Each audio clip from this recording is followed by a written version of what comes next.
L'asthme est un problème de santé, un problème respiratoire qui touche vraiment beaucoup de personnes. C'est peut-être votre cas.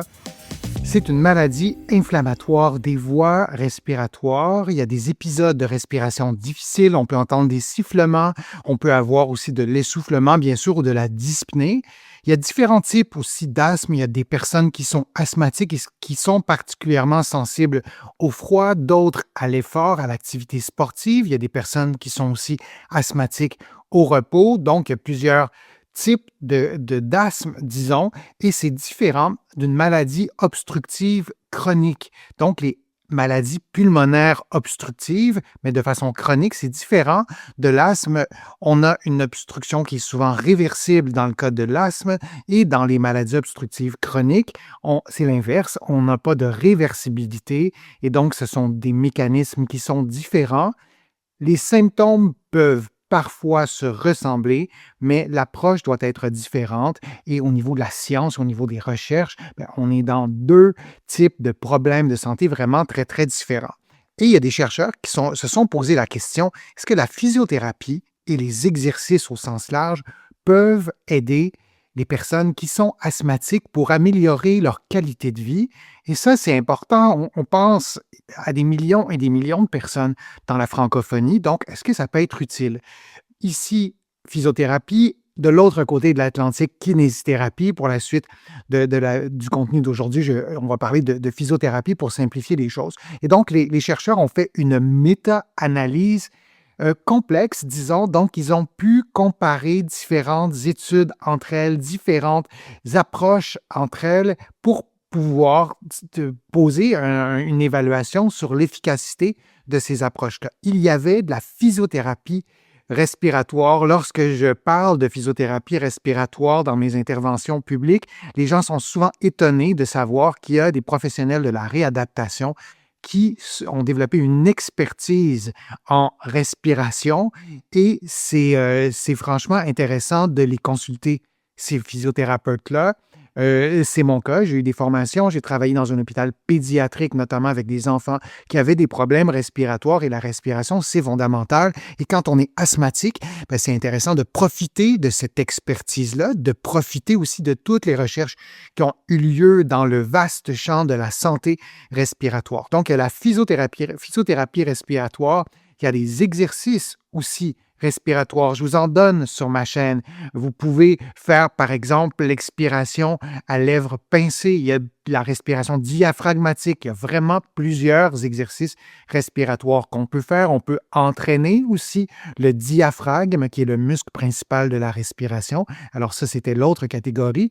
Et il y a l'entraînement physique, faire du sport. Et on peut faire du sport en ayant une attention spécifique à notre respiration, mais on entre tout ça dans la catégorie entraînement physique.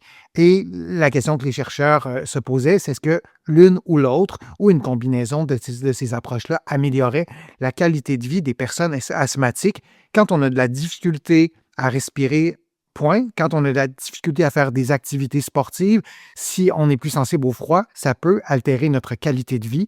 Et si on associe d'autres problèmes de santé qui peuvent s'ajouter au fil des années, ça devient parfois difficile et on n'a pas une bonne qualité de vie. Il y a différents constats qu'on peut faire de cette étude-là. D'abord, les combinaisons gagnantes. Qu'est-ce qui faisait en sorte, quelles combinaisons permettaient aux personnes d'avoir une meilleure qualité de vie? Et c'était les programmes combinés.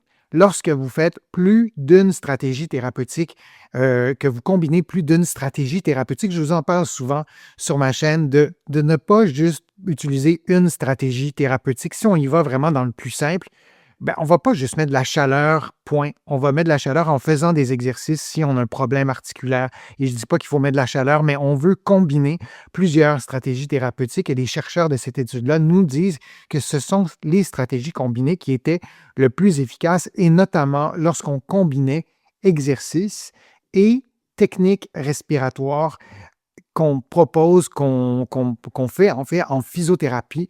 beaucoup plus structuré. Donc, de consulter un ou une physiothérapeute et de faire aussi en parallèle des exercices et on avait de meilleurs résultats sur la qualité de vie des participants. Quand je parle de techniques respiratoires qu'on utilise en physiothérapie, bien, d'abord en physiothérapie, on va vous évaluer. On va évaluer votre respiration et là, c'est vraiment complexe. En fait, on va évaluer tout ce qui est mobilité de la cage thoracique. On va utiliser des tests respiratoires, de fonction respiratoire si on les a. On va vous faire bouger. On va prendre votre capacité respiratoire lorsque vous montez des escaliers, votre capacité fonctionnelle et on va mesurer plusieurs éléments. Et dans les techniques respiratoires, on va les choisir en fonction de notre évaluation. Par exemple, le contrôle du rythme respiratoire parfait. Parfois, on se met à respirer plus vite pour différentes raisons. Alors, on peut s'intéresser à ça.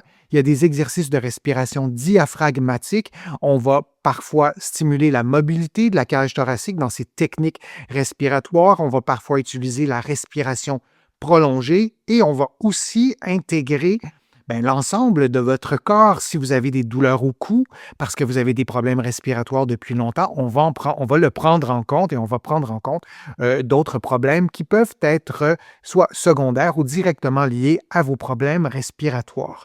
Deuxième constat des chercheurs, les exercices seuls avaient des effets positifs. Je ne suis pas en train de vous dire que ça ne donne rien de faire des exercices en solo chez vous, comme ceux que vous pouvez trouver sur ma chaîne YouTube. Je vous propose aussi des programmes d'exercices, donc plusieurs exercices, mais les effets étaient moins marqués que les personnes qui faisaient ce même type d'exercice en étant accompagnées par un professionnel de la réadaptation, en l'occurrence un physiothérapeute ou un professionnel de la physiothérapie. Ceux qui faisaient seulement des exercices, concrètement, lorsque les chercheurs nous disent que c'était moins efficace, on avait par exemple moins d'amélioration de l'essoufflement. La dyspnée, elle était moins bien maîtrisée ou elle était plus fréquente et on avait moins de gains sur la qualité de vie de ces participants. Donc, ça demeure en fait incomplet sans le travail respiratoire qu'on peut faire en étant accompagné par des professionnels de la réadaptation, notamment ici au Québec, des physiothérapeutes. Le classement des approches, les stratégies qui se démarquaient des autres, je l'ai dit, les programmes combinés, respiration, suivi en physiothérapie, plus exercice. Les interventions suivies en physiothérapie seules. Donc, il y a des gens qui ne faisaient pas nécessairement d'exercice ou qui ne faisaient pas d'activité sportive encadrée dans un contexte de réadaptation, mais consultaient un physiothérapeute. Et là aussi, on avait des bons résultats. Ceux qui nous permettaient moins d'avoir un gain de qualité de vie, c'était, comme je le disais, des personnes qui faisaient des exercices en solo et qui avaient une approche qui n'était pas structurée. Alors, si vous m'écoutez et vous n'avez pas accès à des professionnels de la physiothérapie, ça peut être dans un sens un peu décevant ou un peu frustrant, mais de structurer vos interventions, vos exercices, les structurer à une certaine fréquence, de les faire régulièrement. On peut faire des exercices respiratoires tous les jours. Si on parle de renforcement, je le dis vite, mais on peut les faire une journée sur deux, du renforcement respiratoire. Et on peut aussi s'auto-évaluer, de se faire un petit questionnaire sur le nombre d'essoufflements qu'on a dans une semaine, sur nos capacités fonctionnelles. Est-ce que je suis capable de courir? Est-ce que je suis capable de marcher pendant 5 minutes? Donc, de mesurer ça à un point A et de remesurer à un point B et de réajuster les exercices qu'on fait en solo. Évidemment, si on a la chance et l'occasion d'être suivi par un professionnel de la santé, bien sûr, c'est l'idéal, mais c'est pas tout le monde n'a pas malheureusement cette possibilité-là. Alors, respirez ce qu'on retient, et ça, c'est important, que vous soyez asthmatique ou que vous ayez un autre problème respiratoire. Oui, respirer, c'est automatique. On va respirer au moins 20 000 fois par jour, c'est énorme. Alors, on a ce système nerveux autonome qui nous permet de respirer même quand on dort ou même quand on est inconscient, mais ça demeure une activité, ça demeure un geste qui est modulable, qui peut être entraîné, qui peut être rééduqué. En physiothérapie, par vous-même, avec des exercices que vous faites à la maison, améliorer sa tolérance à l'effort améliorer aussi sa perception de l'essoufflement, de son rapport aussi à la dyspnée, à l'essoufflement. Et c'est pas juste de faire du cardio, il s'agit pas juste d'aller s'entraîner, de faire de la marche rapide ou une autre activité physique cardio. Il s'agit aussi de s'intéresser à toutes les dimensions finalement de la respiration. Et oui, ça s'apprend. J'aime pas souvent dire mieux respirer, mais respirer avec tout ce que notre corps peut tout ce que notre corps peut nous permettre, en fait, avec nos capacités physiques, notre mobilité. Il y aurait des nuances à apporter à cette étude. Bien sûr, toutes les études analysées dans cette méta-analyse n'avaient pas suivi le même protocole. Il y a une certaine hétérogénéité des études. On ne peut pas tout généraliser à l'intérieur d'une étude, mais on sait que oui, il y a des effets positifs de consulter un professionnel de la réadaptation, un physiothérapeute qui a une expertise en respiration et de faire des exercices à la maison.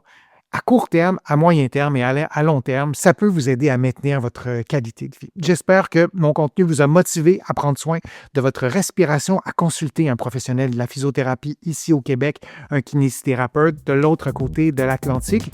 C'est tout pour aujourd'hui. Je suis Denis Fortier. Je vous dis à une prochaine fois. À bientôt.